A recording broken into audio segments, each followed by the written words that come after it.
आपका स्वागत है आपके अपने चैनल एनआईसी ऑर्गेनाइजेशन में। आज का हमारा एक महत्वपूर्ण सेशन शुरू होने जा रहा है, जो कि एक पॉलिटी का एक रामबाण साबित आपके लिए होगा। हर एग्जाम के लिए आपको बहुत ही महत्वपूर्ण होगा। तो इसी के साथ हम स्टार्ट करते हैं अपनी क्लास भारतीय संविधान।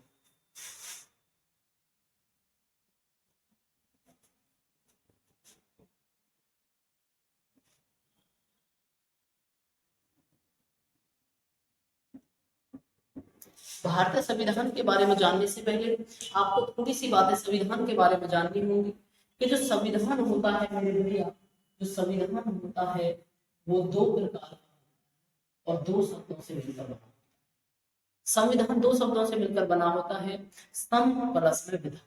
सम प्लस में विधान शब्द से बना होता है। सम का मतलब होता है, सम का मतलब होता है सम, तो विधान का मतलब होता है कानून या फिर नियम। कानून या फिर नियम यानी कि एक ऐसा कानून और नियम जो सभी पे समान रूप से लागू होता है, उसको संविधान कहते हैं। और संविधान कहते हैं, और संविधान दो प्रकार का होता है। एक होता है मेरे भाई लिखित, एक संविधान होता है लिखित और एक होता है अलिखित।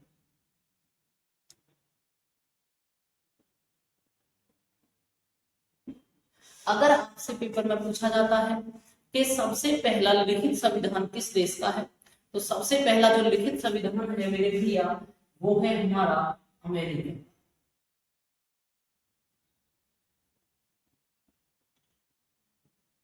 और आपसे पूछा जाता है कि अलिखित संविधान किसका है, तो अलिखित संविधान है ब्रिटेन का। यानी आपसे कॉन्सेप्ट ये पूछ सकता है कि लिखित और अलिखित में अंतर क्या होता है मेरे भाई।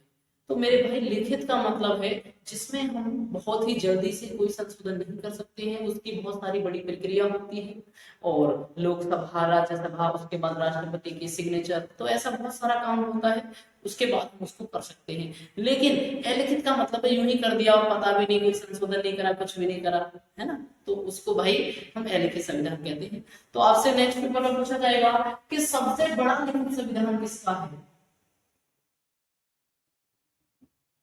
तो सबसे बड़ा जो लिखित संविधान है भैया वो है भारत। कहाँ का? भारत का संविधान जो है वो सबसे बड़ा लिखित संविधान है। और संविधान के बारे में मैं आपको जानकारी दे देता हूँ। हमारा कंसेप्ट था, हमारी हेडिंग थी भारत का संविधान। तो भारत के संविधान में हम चर्चा कर लेते हैं कि जो भारत का संविधान है मेरे भैया, भारत के संविधान में कौन ने प्रांत इकट्ठे करे थे? बताइए कौन ने प्रांत इकट्ठे करे थे? मैं कहूंगा भैया सरदार वल्लभ भाई पटेल। सरदार वल्लभ भाई पटेल ने प्रांत इकट्ठे किए थे, और यही कारण है कि इनको भारत का लौह पुरुष कहा। लेकिन मेरे भाई ये नाम हो गया थोड़ा, पेपर में नहीं आता जाता। पेपर में क्या आता है कि भारत का बिस्मार्क किसको, भारत का बिस्मार्क किसको कहा जाता है, तो भारत का बिस्मार्क कहा जाता है भैया सरदार वल्लभ भाई पटेल। साथ ही साथ जब भी आपको याद ही रख लेना है, लौह पुरुष भी किनको कहा जाता है, लौह पुरुष भी इन्हीं को कहा जाता है। मोस्ट इंपोर्टेंट क्वेश्चन क्या रहेगा आपका कि इनके जन्म दिवस पर 31 अक्टूबर को हम राष्ट्रीय एकता दिवस के रूप में मनाते हैं। सरदार वल्लभ भाई पटेल के जन्म दिवस पर, सरदार वल्लभ भाई पटेल के जन्म दिवस पर 31 अक्टूबर को हम मनाते हैं राष्ट्रीय एकता दिवस।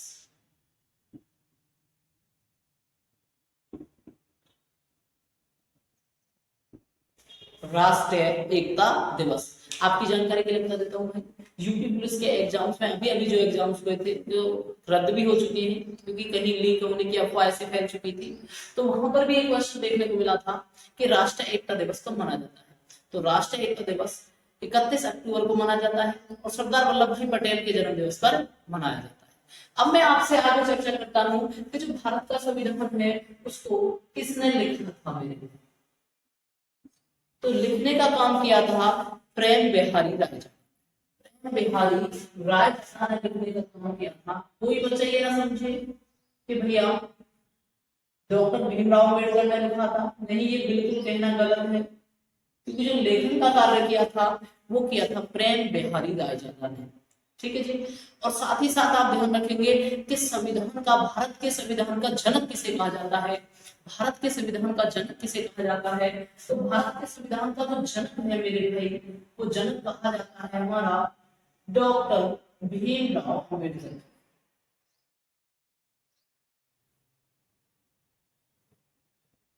मैं कहूं जी लगाना इनके साथ गलत नहीं होगा। तो मेरे भाई मैं आपसे कहूंगा, भारतीय संविधान का जनक किसको कहा जाता है, डॉक्टर भीमराव अम्बेडकर जी को कहा जाता है। और मैं इनके साथ जी लगाना इसलिए प्रेफर करता हूं क्योंकि ये वही इंसान है जिनकी वजह से हमारे भारत देश का संविधान बन पाया है। अगर ये ना होते तो कुछ नहीं होता। आप कहोगे सर ऐसा क्यों, क्योंकि मेरे भाई एक समिति बनी थी जिसका नाम है मेरे भाई प्रारूप समिति।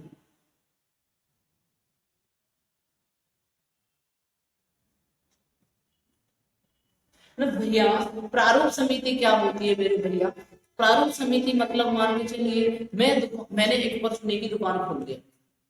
अब मैंने क्या किया, मैं परचूने का सामान लाया और मैंने उसको ऐसे एक कोने में फेंक दिया। ठीक है जी। अब मैंने क्या करा, मेरे पास कोई ग्राहक आया, मैं उसको उसी में से छांट छांट के दे रहा हूँ, तो भाई बहुत सारा टाइम लग जा रहा है, ग्राहकों की भीड़ लंबी लगी हुई है, नहीं दे पा रहा हूँ मैं। वहीं अगर मैं अपनी दुकान में रैक बनवा लेता हूँ और रैक में एक एक करके सामान को अलग अलग रख देता हूँ, तो उसमें क्या होगा भैया, कोई ग्राहक आएगा, मैं झट में से रैक में से निकाल के दे दूंगा, उसका मतलब होता है। तो ये जो काम किया था, बेस्ट ऑफ जो काम किया था, ये किया था डॉक्टर भीमराव अम्बेडकर जी ने, और इसीलिए उनको भारत के संविधान का जनक कहा जाता है। और बहुत सारी बातें होती हैं उनके बारे में कि उन्होंने संविधान में जितने भी मेंबर थे उनमें सबसे ज्यादा शब्द किसने कहे थे, डॉक्टर भीमराव अम्बेडकर। मेरे भाई पूरे संविधान को बनते समय लगभग 2.5 लाख से भी ज्यादा शब्द कहे थे, किसने, डॉक्टर भीमराव अम्बेडकर। एक महान आदमी हम उनको कह सकते हैं और बहुत ही अच्छा व्यक्तित्व रहा है।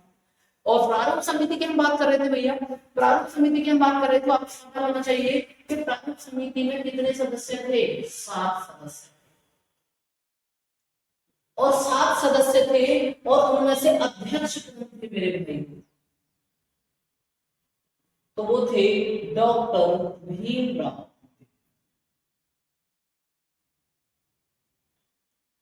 प्रारूप समिति के अध्यक्ष कौन थे, डॉक्टर भीमराव अंबेडकर जी जो थे वो प्रारूप समिति के अध्यक्ष थे। अच्छा, हाल ही में जो एक क्वेश्चन है अपडेट होके आया है, पेपर में पूछा गया था अभी यूपी पुलिस के में कि जो भारत का संविधान है उस पर चित्रकारी किस बंदे ने करी थी, सजाया किसने। ठीक है मेरे भाई, तो उस पर चित्रकारी करी थी नंदलाल बोस। किसने करी थी, नंदलाल।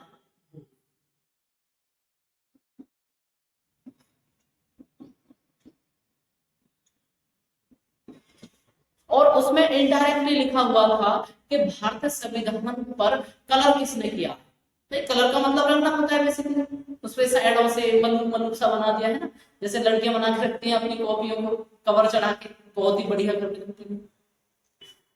हाँ, तो मैं आपको बता रहा था कि प्रारूप समिति के भैया जो अध्यक्ष थे वो थे डॉक्टर भीमराव अम्बेडकर। और कितने सदस्यीय समिति थी, वो 7 सदस्यीय समिति थी, उसके अंदर 7 सदस्य थे। मेरा आपसे नेक्स्ट क्वेश्चन रहेगा कि भैया जो भारतीय संविधान है वो किसने बनाया। तो भारतीय संविधान जो बनाया था वो बनाया था मेरे भाई संविधान सभा।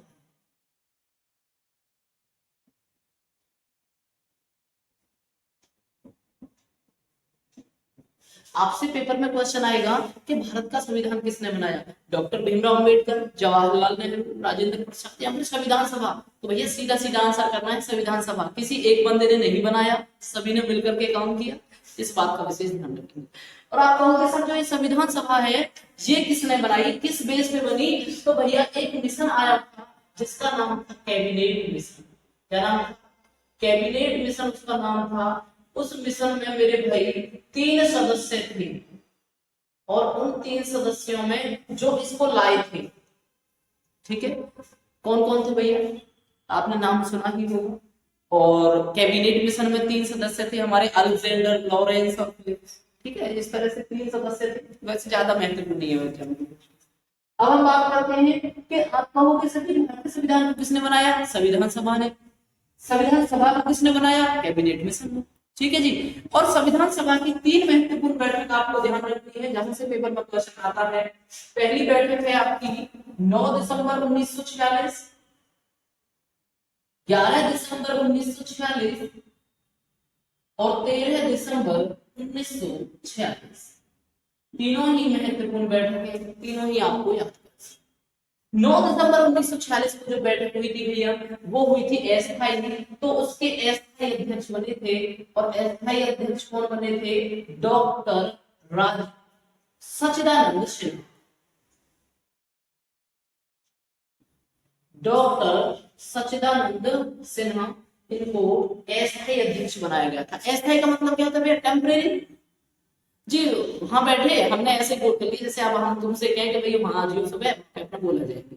लेकिन क्या हुआ, हमने पहले ये नहीं सोची कि भाई वहां पे अध्यक्ष कौन बनाए, हम बोलेगा कौन, तो फिर वहां पे बहस होगी। तो इसलिए उन्होंने क्या करा, जो सबसे बुजुर्ग आदमी डॉक्टर सच्चिदानंद सिंह, उसे अध्यक्ष बना दिया कि ले भैया तू कर ले। क्योंकि हमारे गांव में भैया कहावत रहती है कि तेने नाच खानो पहले सीखो तो मैंने पहले सीखो। ठीक है जी। तो इस वजह से जिसकी ज्यादा एज होती है उस पर काम सौंप दिया जाता है, तो ये काम सौंप दिया गया डॉक्टर सच्चिदानंद सिंह, वैसे ही एज के हिसाब से। अब उसके बाद जो 11 दिसंबर 1946 को बैठक होती है, वो होती है स्थायी बैठक, और स्थायी अध्यक्ष बन जाते हैं हमारे डॉक्टर राजेंद्र प्रसाद। ये वही डॉक्टर राजेंद्र प्रसाद हैं जो हमारे देश के प्रथम राष्ट्रपति भी हैं। ठीक है जी। और जिनको स्थायी अध्यक्ष चुन दिया गया, स्थायी का मतलब परमानेंट। अब आप सीधा सीधा समझ जाइए कि संविधान सभा के जो अध्यक्ष थे वो केवल और केवल डॉक्टर राजेंद्र प्रसाद थे, क्योंकि अस्थायी तौर पे तो टेम्परेरी थे, वो तो हटा दिया, तो एक ही अध्यक्ष रहेगा। अब बाद में कोई अध्यक्ष नहीं बना, डॉक्टर राजेंद्र प्रसाद ही अध्यक्ष रहे। और उसके बाद 13 दिसंबर 1946 की बात करते हैं, तो 13 दिसंबर 1946 की बैठक हुई थी, और उस बैठक में पंडित जवाहरलाल नेहरू, पंडित जवाहरलाल नेहरू जी जो थे, वो एक प्रस्ताव लेकर आए थे, जिसको हम कहते हैं उद्देश्य का प्रस्ताव।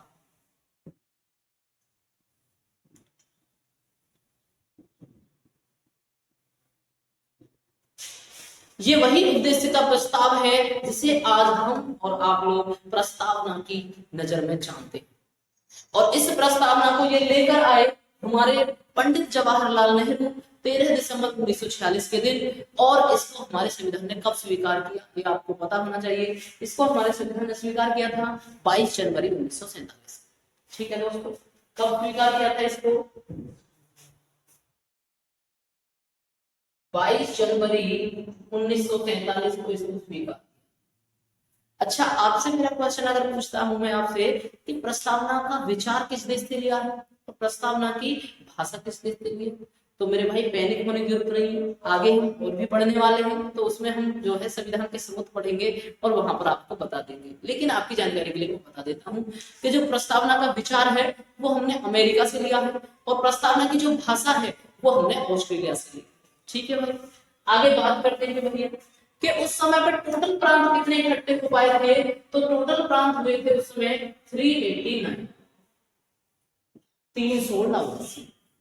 389 में से अगर हम बात करें तो मेरे भाई 292 ब्रिटिश प्रांत थे, 93 देसी रियासत थी, और बाकी बचे 4 अन्य। जैसा कि मैंने आपको बताया कि प्रांतों को इकट्ठा करने का काम किसने किया, हमारे सरदार वल्लभ भाई पटेल जी ने। और उनके जन्म दिवस पर 31 अक्टूबर को हम क्या मनाते हैं, राष्ट्रीय एकता दिवस। महत्वपूर्ण है, यूपी पुलिस के अंदर यहाँ से क्वेश्चन आने वाला है सरदार वल्लभ भाई पटेल से, और आ भी चुका है, तो इसलिए आपको पता रहना चाहिए कि प्रांतों को किसने इकट्ठा किया, सरदार वल्लभ भाई पटेल जी ने प्रांतों को इकट्ठा किया था। ठीक है मेरे भाई, अब हम थोड़ी सी आगे चलते हैं, बात को थोड़ा आगे ले जाते हैं। 389 प्रांत थे, जिनमें से 292 ब्रिटिश प्रांत थे, 93 देशी रियासत थी, 4 अन्य थे। इसके बाद क्या होता है भैया, हमारा देश आजाद हो जाता है। और आपको पता है कब आजाद होता है, कब आजाद होता है भारत देश, तो भारत देश आजाद हो जाता है 15 अगस्त 1947।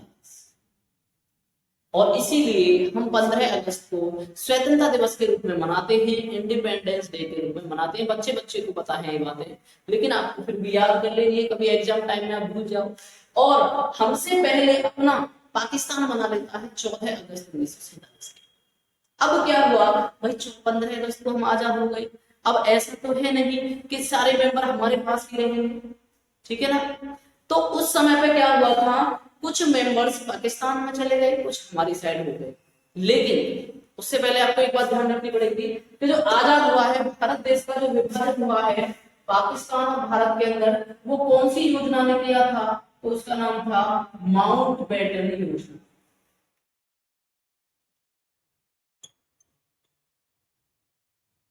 भारत देश का विभाजन किस योजना के थ्रू होता है, माउंटबेटन योजना। वही हमारी भैया जो हमारी संविधान सभा होती है उसका भी विभाजन होता है। और संविधान सभा का जब विभाजन हो जाता है तो संविधान सभा के विभाजन में मेरे भैया योजना का नाम होता है, आप ध्यान से समझेंगे, संविधान सभा का विभाजन।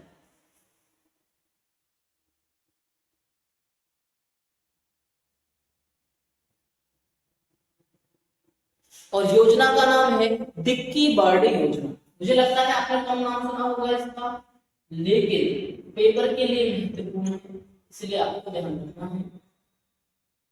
डिक्की बर्ड योजना। और डिक्की बर्ड योजना के बाद क्या होता है, जो 90 मेंबर्स हैं वो अलग हो जाते हैं। तो 389 में से आप 90 घटा दीजिए, जो 90 मेंबर है वो पाकिस्तान के अंदर चले जाते हैं। तो कितने मेंबर बचते हैं यहाँ पर मेरे भैया, 299। कितने नंबर बचते हैं, 299, ठीक है भैया। और इन 299 मेंबरों में से,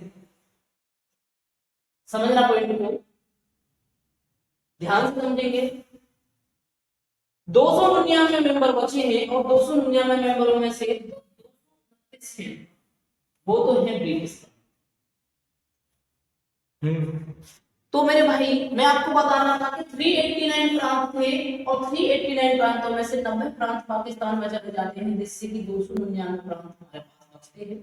और उन 299 प्रांतों में से 229 प्रांत होते हैं वो ब्रिटिश रियासतें होती हैं, और बाकी जो बचे 70 वो देसी है। रियासत या प्रांत कुछ भी कह सकते हैं, इससे मैटर नहीं है, आप ब्रिटिश प्रांत भी कह सकते हैं, कोई दिक्कत नहीं। तो इस तरह से आपका जो संविधान सभा है उसका विभाजन हो जाता है। और संविधान सभा के विभाजन में जो हमारे 90 मेंबर्स होते हैं वो मेरे भैया पाकिस्तान में चले जाते हैं, क्योंकि भाई जब विभाजन हो रहा है तो जनसंख्या भी वहां जाएगी। ऐसा तो नहीं है कि विभाजन होगा तो सारी सीटें हमारे पास इधर ही रहेंगी, ठीक है ना। तो आपको ध्यान रखना है विभाजन हो जाता है। और उसके बाद आपको एक अंतिम बैठक संविधान की याद रखनी है, जिसको हम कहते हैं संविधान की अंतिम बैठक, जो होती है लागू होने से 2 दिन पहले। मेरे भाई 24 जनवरी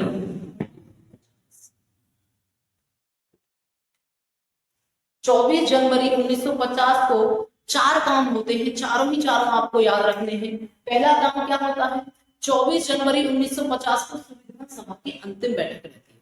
दूसरा काम, इसी दिन हम अपने राष्ट्रगान को स्वीकार किया था, और इसी दिन हमने राष्ट्रगीत को स्वीकार किया था। और चौथा काम क्या हुआ था इस दिन हमने अपना राष्ट्रपति जो है उनको चुन लिया था। और कौन को चुना है आपको अच्छी तरह से पता है, डॉक्टर राजेंद्र प्रसाद, ठीक है मेरे भाई। अब हम बात करते हैं 24 जनवरी 1950 से पहले, कि इससे पहले हमारा जो संविधान था वो बनकर तैयार हो गया था 26 नवंबर 1949। हमारा जो संविधान था वो बनकर तैयार हो गया था 26 नवंबर 1949 को। और हम इसीलिए 26 नवंबर को दिवस मनाते हैं, विधि दिवस, कानून दिवस और संविधान दिवस। 3 दिवस मनाए जाते हैं, तीनों का मतलब एक ही है, विधि दिवस, कानून दिवस या फिर संविधान दिवस। अब आप समझेंगे सर, हमने यहाँ तक संविधान को बनने में जो समय लगा ये सबको पता होगा। संविधान को बनने में 2 वर्ष 11 महीने 18 दिन का समय लगा। 2 वर्ष 11 महीने 18 दिन का समय लगा। ठीक है जी। और इस समय बैठक कितनी हो चुकी थी, तो मेरे भाई बैठक हो चुकी थी इस टाइम पे 166। लेकिन जैसा आपको मैंने बताया कि जो पहली बैठक थी वो अस्थायी थी, तो अगर आपसे कुल बैठक पूछेगा तो कितनी रहेंगी, 166। लेकिन अगर आपसे पूछे वो स्थायी बैठक, तो स्थायी बैठक के लिए मेरे भाई एक कम कर दीजिए और 165 हो जाएंगी स्थायी बैठक। तो आपसे पूछा जाए कि संविधान सभा की टोटल कितनी बैठक हुई, तो संविधान सभा की टोटल 166 बैठक हुई, और उनमें से एक अस्थायी थी। जो अस्थायी अध्यक्ष आपके बने थे डॉक्टर सच्चिदानंद सिन्हा, उसको हटा दिया, तो हुई थी 165। आप कहोगे कि बहस कितने दिन चली थी, ये छोटी छोटी बातें हैं, नाम भी याद करेंगे कोई दिक्कत नहीं, पर एक बार आपको सुनना बहुत जरूरी है नॉलेज की बेस पे, क्योंकि इस समय जो बहस थी 114 दिन यहाँ पर बहस चली थी संविधान सभा, बहुत बुरी तरह से एक दूसरे से, कभी कोई कुछ कह रहा है, कोई ये कह रहा है भाई ऐसा नहीं, ऐसा होना चाहिए, ये होना चाहिए। अब देखते हैं भाई गांव के वो लोग तो वैसे ही झगड़ा करते रहते हैं एक दूसरे से, ठीक है। तो 114 दिन वो बैठक चली थी, और मेरे भाई 2 वर्ष 11 महीने 18 दिन का समय लगा था। अब मैं आपसे कहूंगा कि सचिव 26 नवंबर 1949 को बन गया, तो उस समय पे हमने लागू क्यों नहीं किया, तो मेरे भाई लागू क्यों नहीं किया, तो ये हमारी एक बहुत ही बड़ी संस्था थी जिसका नाम है कांग्रेस, और वो जो कांग्रेस है वो अपना स्वतंत्रता दिवस मना चुकी थी 26 जनवरी 1930 को।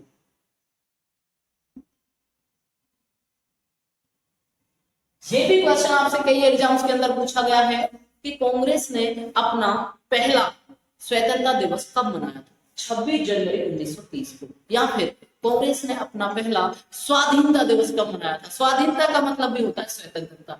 तो 26 जनवरी 1930 को लाहौर में पंडित जवाहरलाल नेहरू ने हमारा झंडा तिरंगा जो है फहराया था, और उसी के साथ अपनी जो है स्वतंत्रता दिवस मनाया था। तो इसीलिए जो हमारी कांग्रेस है वो 26 जनवरी को अपना कहती थी कि भाई बहुत ही शुभ दिन है, तो हम 26 नवंबर को नहीं कर रहे हैं, एक आध 2 महीना और वेट कर लेते हैं। तो उन्होंने क्या किया, 26 जनवरी 1950 को हमारा संविधान लागू किया। हमारे देश का संविधान जो लागू होता है वो लागू होता है मेरे भाई। तो जैसा कि मैंने आपको बताया कि हमने भैया हमारा संविधान 26 नवंबर 1949 को बनकर तैयार हो गया, लेकिन हमने उस दिन लागू नहीं किया, क्योंकि जो हमारी कांग्रेस थी वो अपना पहले ही स्वतंत्रता दिवस मना चुकी थी। कब मनाया था उसने स्वतंत्रता दिवस, 26 जनवरी 1930 को स्वतंत्रता दिवस मनाया।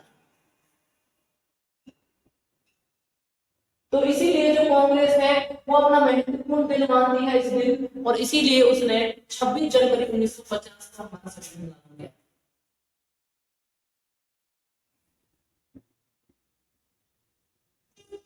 तो आपसे पूछा जाएगा कि हमारे देश का जो संविधान है वो कब लागू हुआ था, 26 जनवरी 1950। मेरे भाई इससे अलग ना वो कुछ भी पूछ ले कि संविधान पारित कब हुआ था, 26 नवंबर 1949।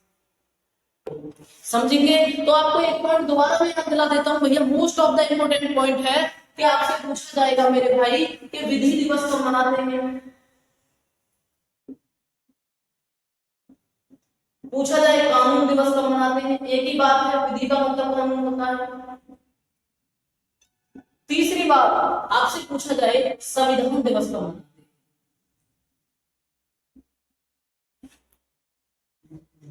तो तीनों के तीनों जो दिवस हैं वो मनाए जाते हैं 26 नवंबर को, क्योंकि 26 नवंबर 1949 को हमारे देश का संविधान बनकर तैयार हुआ था।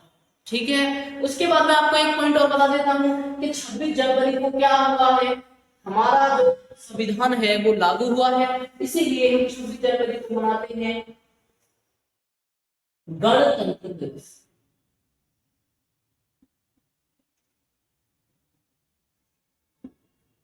आपसे पूछा जाएगा कि गणतंत्र दिवस कब मनाते हैं, 26 जनवरी को। उसके बाद कोई भी दिवस पूछे वो मनाते हैं 26 नवंबर को, चाहे विधि पूछे, चाहे कानून पूछे, चाहे संविधान पूछे। आपकी जानकारी के लिए बता देता हूँ कि जो संविधान है ये भी हमारे 26 नवंबर को आ गया हुआ है पेपर में कि जो संविधान दिवस है वो कब मनाया जाता है, 26 नवंबर को। अभी पीपल्स एग्जाम्स के अंदर पूछा जाता है क्वेश्चन, तो आपको पता रहना चाहिए। और साथ ही साथ आपको ये पता रहना चाहिए कि जो हमारे भारत देश का जो संविधान है वो लागू हुआ है 26 जनवरी 1950 को, लेकिन पारित कब हुआ, 26 नवंबर 1949। अंगीकृत कब हुआ, 26 नवंबर 1949। अधिनियमित कब हुआ, 26 नवंबर 1949। आत्मर्पित कब किया, 26 नवंबर 1949। ठीक है दोस्तों, तो इसी के साथ हमारा जो आज का सेशन है वो समाप्त होता है। और कैसी लगी आपको वीडियो जरूर बताएं कमेंट करके, और साथ ही साथ चैनल को लाइक शेयर और सब्सक्राइब करना ना भूलें, और जो बेल आइकन जरूर दबाएं और बटन। थैंक यू दोस्तों।